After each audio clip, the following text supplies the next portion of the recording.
First thing I'm going to do is I'm going to search for GitHub sign up.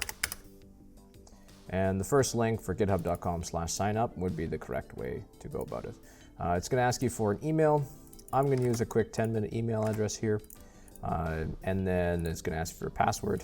I suggest you follow XKCD's comments on making a strong password because they're easy to remember and they're hard to guess. This is going to ask you to choose a username. Your username is a publicly facing account and likely you're using GitHub for some sort of professional software facing, so you should probably choose something professional instead of XX Leet Skater Boy. I'm going to keep XX Leet Skater Boy just for fun, but I highly suggest that you don't do that. Then it's going to ask you to verify your account. Let's add some more machine learning data. And then we will save our passwords. Don't forget, we'll get our email verification.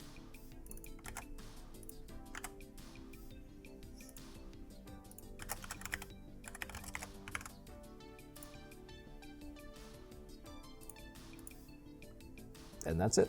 It's pretty simple to be able to make a GitHub account in 2025.